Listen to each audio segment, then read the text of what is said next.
Это очень хорошая песня.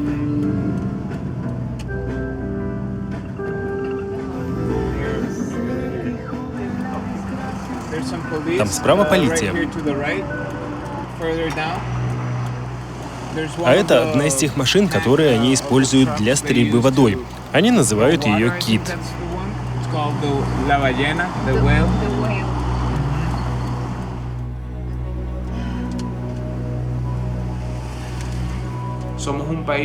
Мы являемся государством, которое было захвачено доминирующей политической группой, элитой, которая имеет власть, оружие, деньги и контролирует незаконный оборот наркотиков. Они используют насилие, чтобы оставаться у власти. Эта группа людей не оставила нам возможности быть услышанными. Они отрезали нас.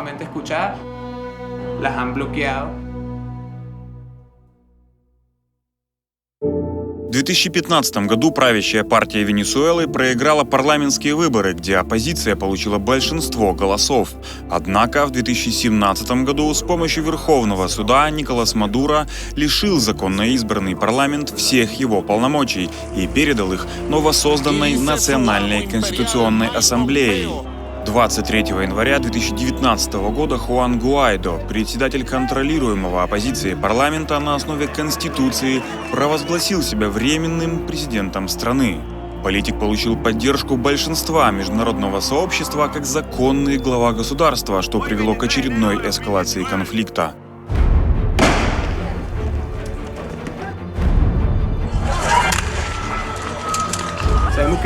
Мы знаем, что насилие является сильной стороной этого режима. В протестах царит страх, террор, ненависть и гнев. С начала 2019 года около 40 человек были убиты полицией и Национальной гвардией, а 850 отправлены в тюрьму. Мы считаем, что с ростом агрессии демократическая ситуация ухудшается. Поскольку у нас нет шансов бороться с режимом с помощью насилия, мы должны найти и использовать его слабые стороны.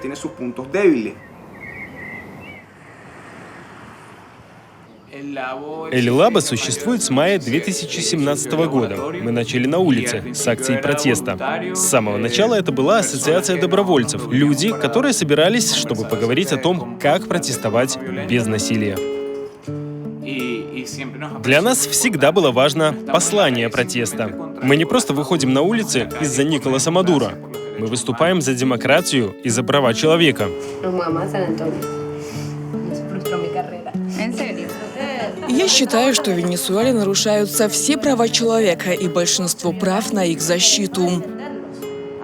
Право на протест, право на ассоциацию. Многие люди попали в тюрьму за участие в акции протеста. Я выбираю, какие из наших песен будут здесь, чтобы люди могли видеть их в большом формате.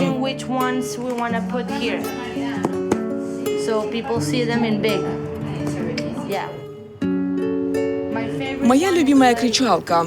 No somos Putin, no somos Trump.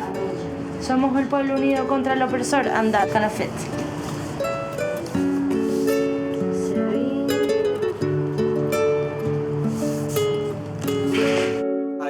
В отличие от 2017 года, я считаю, что в этом году, в 2019, протесты менее подвержены насилию по нескольким причинам. Сейчас репрессии в основном используют ФАЭС. Это спецгруппа, которая не участвует в подавлении массовых демонстраций. Они отыскивают протестующих в местах их проживания и нападают на них в их собственных домах. Петара – это район в мегаполисе Каракас, вторые по величине трущобы в мире и в то же время одни из самых опасных. Часть этого района находится под контролем наркокартелей. По разным данным, здесь проживают от 400 тысяч до почти миллиона человек. В связи с многочисленным участием жителей Петары в акциях протеста, правительство начало использовать здесь спецназ для адресных репрессий против активистов.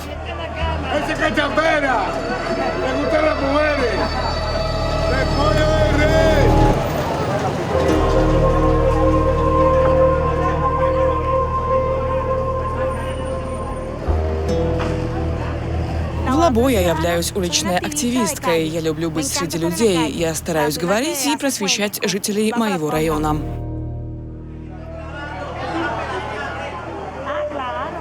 Что ты здесь делаешь? Работаешь? Да, работаю, но очень сложно. Так, может, ты хочешь поработать со мной? Конечно. Сейчас возьму пистолет и пойду, куда позовешь. Нет-нет, насилия не нужно. Послушай, насилие вызывает только больше насилия.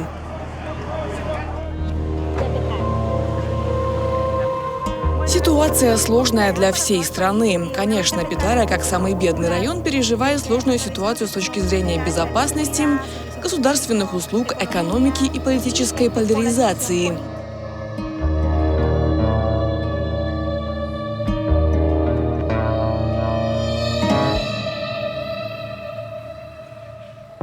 Чавизм, мадуризм, официализм – называй это как хочешь.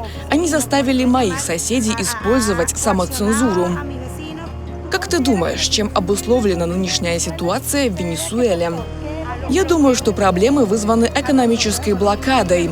Мы не хотим американского вмешательства, мы поддерживаем нашего президента, потому что мы выбрали его. Я была одной из тех, кто работал членом избирательной комиссии, и я уверена, что наш президент был законно выбран венесуэльцами. Одним из способов контролировать наших людей является El Club. Правительство ввело его, чтобы люди не могли выражать недовольство.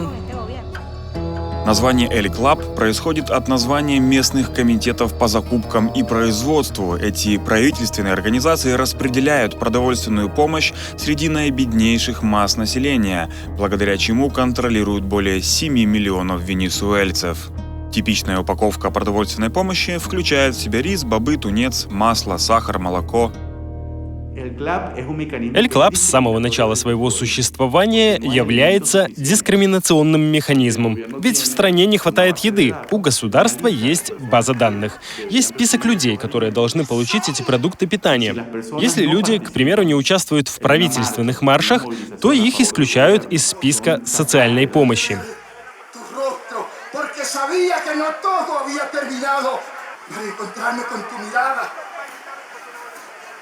Y cuando llegó la hora de ver tu estampa y esa mirada firme, limpia. ¡Viva Chávez! ¡Viva la patria grande latinoamericana!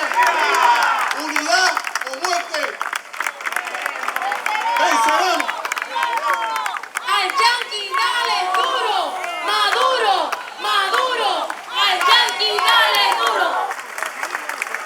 Y que necesite y sienta, no como un ser individual, sino como un país, como una gran nación, como una gran patria, que al decir de Martí es humanidad.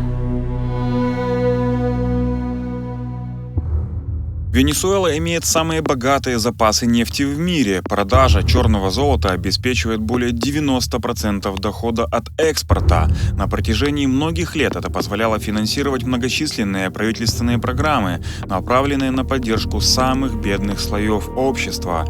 Ситуация изменилась в 2013 году, когда лидер и главный идеолог венесуэльского социализма Уго Чавес умер от рака, а на его место пришел бывший водитель автобуса Николас Мадуро.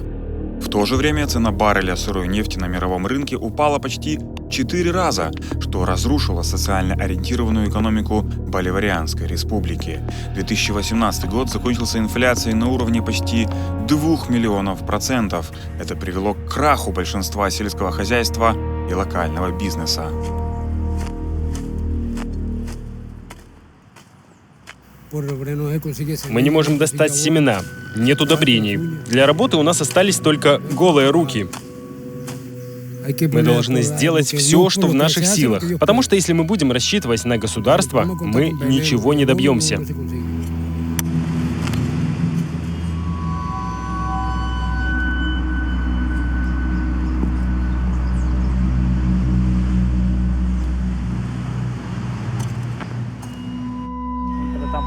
Мы не развиваем бизнес, потому что у нас нет на это ресурсов.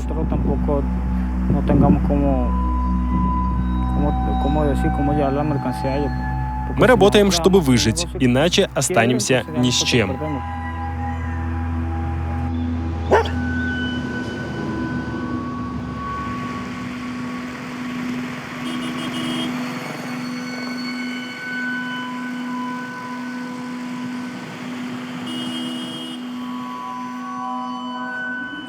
Госпожа доктор, здравствуйте. Доброе утро. Что случилось? У вас есть амиксициллин? Нет, к сожалению, нету. А аспирин? Нет, я не думаю, что он появится. У нас нет поставок. Спасибо.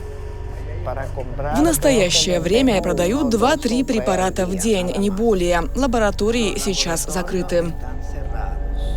По данным Венесуэльской фармацевтической палаты, почти 85% больниц страдают от острой нехватки основных лекарств. В начале 2019 года 60% инфраструктуры здравоохранения в стране не функционировало, 35% приемных были закрыты.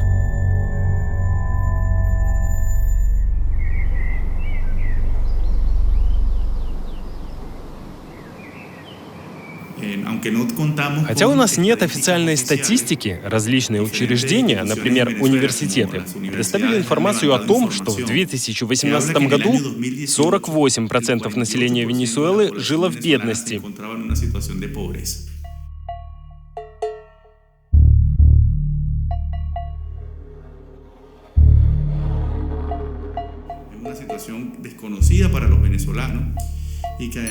Эта ситуация непонятна для венесуэльцев.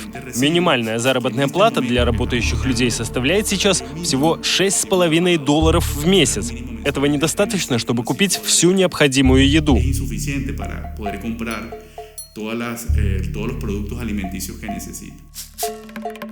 Hasta por YouTube, mira que yo hago lo que no quisiste tú. Hediondo a caca, hediondo a pupú. A pupú, pero vamos a contar qué está sucediendo en este país, papá. No me puedo aguantar, ya no quiero callar y te voy a explicar lo que me molesta. Me molesta que la gente critique que no hay trabajo, pero yo trabajo, me fajo y hago mi fajo de billetes. Entonces, ¿por qué no tienen real? Simplemente porque no quieren y no se comprometen. Eso es un beta.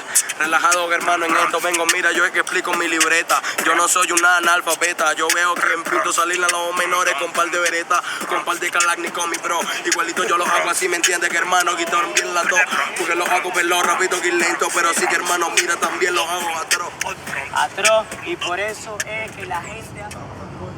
Things that people paint in the city. Видишь, что люди пишут на стенах? Город говорит, это язык стен. Немного демократии, написанной на стенах. Посмотрим, что еще мы можем найти. Вот это, мне кажется, очень демократический вариант, потому что здесь было написано «Люди умирают от голода». И правительство замазало это. Видите серые следы под надписью? Мы зовем это северокорейский серый. Правительство наносит его слой за слоем. Северокорейский серый всегда сверху.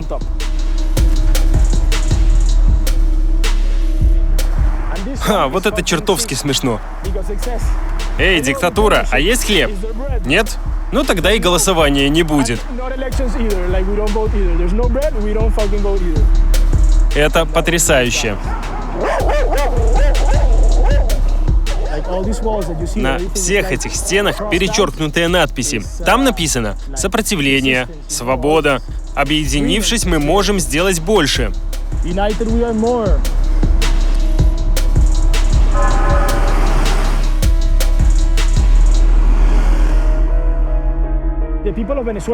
Люди Венесуэлы, верные республике и традициям, приверженные борьбе за независимость, мир и свободу, не признают никакой режим, правительство или власть, которые противоречат этим ценностям, выступают против демократии и нарушают права человека.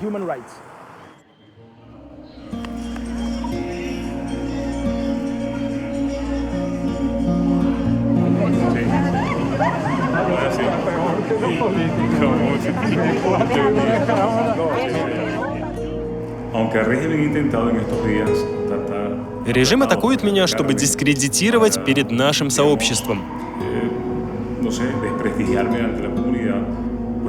Ну, как вы можете видеть снаружи, соседи, члены различных общественных организаций пришли мне помочь. Отец Гектор Лунар – один из самых представительных священников нашего прихода, здесь, в центре Петары. И по этой причине сторонники режима показывают свою ненависть к нему и пишут граффити об отце Гекторе. Гектор – лунар, педофил и террорист.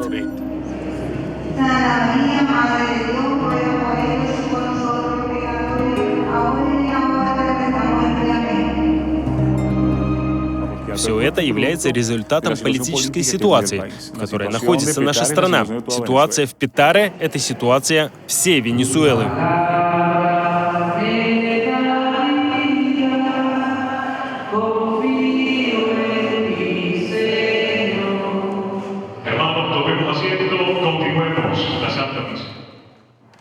Я говорю о проблемах, с которыми сталкиваются наши люди, а также об их потребностях, о том, как достигнуть изменений, чтобы улучшить ситуацию. Есть люди, которые говорят мне: «Отец, почему ты занимаешься политикой?» Ну, если заниматься проблемами больных людей, которых я посещаю, это политика, то да, я занимаюсь политикой.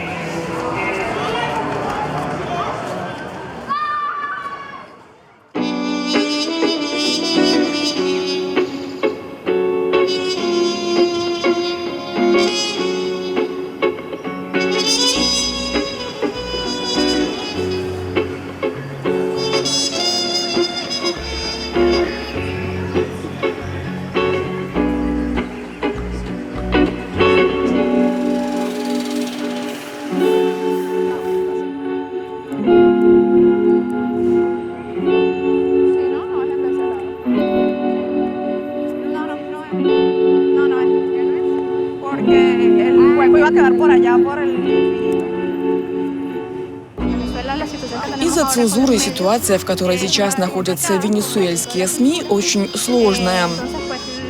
То, что мы видим по телевизору и слышим на большинстве радиостанций, это информационная линия, контролируемая правительством.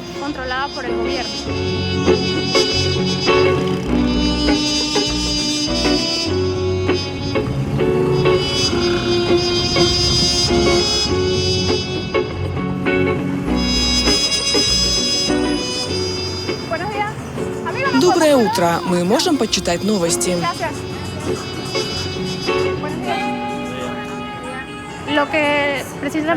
То, что мы делаем в Эль-Бас, новости, которые мы передаем в Эль-Бас, точно не появятся на телевидении или в прессе. Вы не слышите их по радио.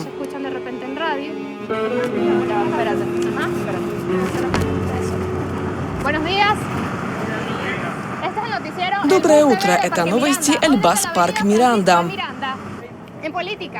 Политика. Первые гуманитарные автобусы прибыли в Колумбию, чтобы помочь в кризисной ситуации в Венесуэле.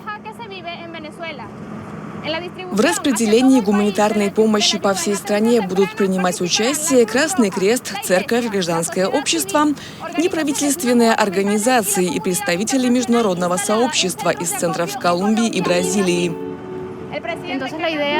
Наша идея – передать информацию непосредственно аудитории, людям, которые в ней нуждаются, которые не имеют доступа к этой информации. Спасибо за внимание. Мы будем держать вас в курсе событий.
решили противодействовать агрессии, поэтому стараемся привнести элемент праздника в протесты. Наша деятельность создает иную атмосферу, другой климат. Мы делаем протесты более интересными. Это делает протесты более привлекательными, благодаря чему на протестах мы имеем больше участников. И, как известно, чем больше людей выходит на улицу, тем сложнее их подавить.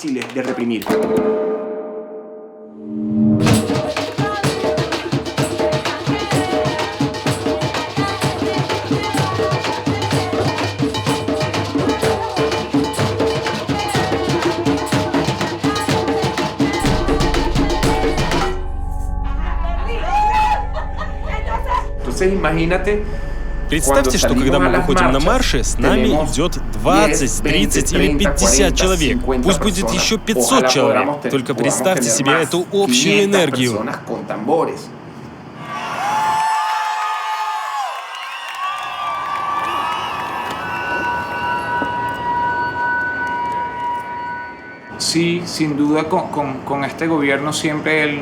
С этим правительством всегда существует риск насилия и репрессий.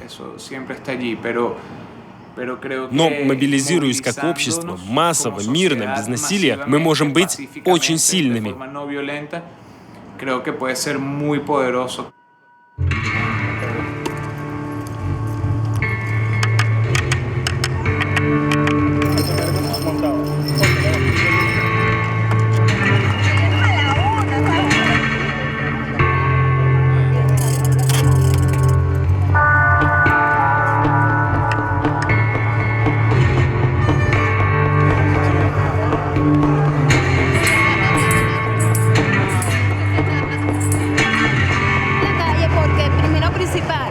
Мы выходим на улицу, потому что у нас нет правительства, а есть только режим. Они отняли у нас свободу слова. Права человека не действуют.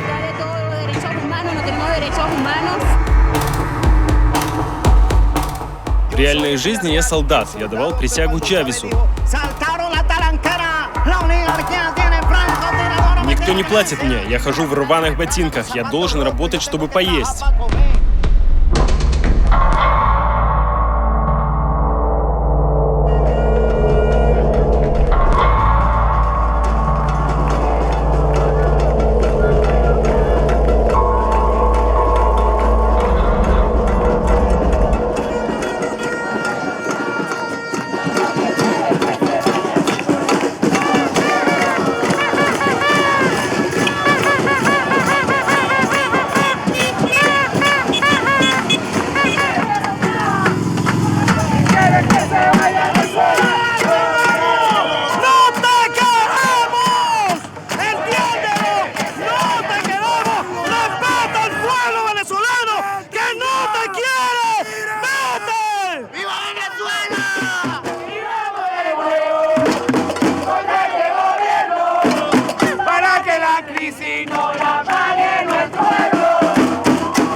Мы приносим клятву, что установим демократию.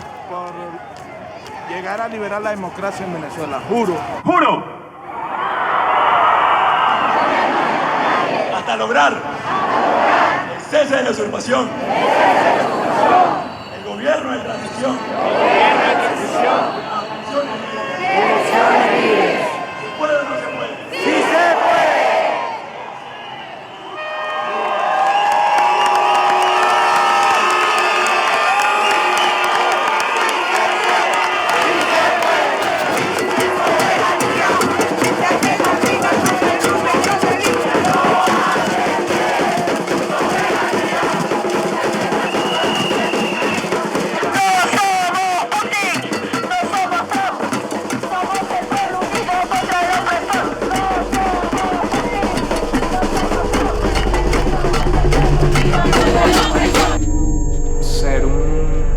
Я мечтаю, чтобы мы были государством, в котором правит справедливость, чтобы не было разделения, чтобы не было поляризации, чтобы была жизнь.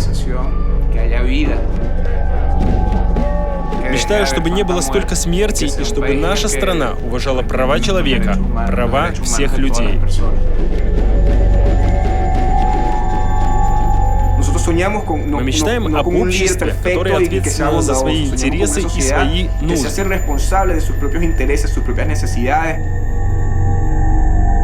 В своих мечтах я вижу страну, которая может справиться с этим конфликтом, которая не создает конфликты, а решает их.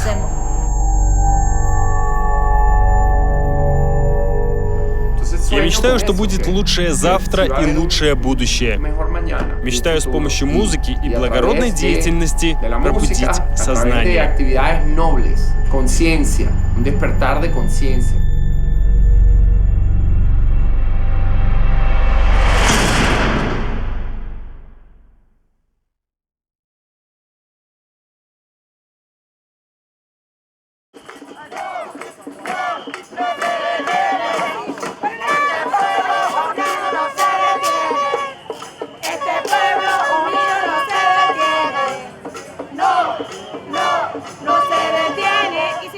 Если вы хотите остановить нас, это невозможно. Прощаюсь с вами.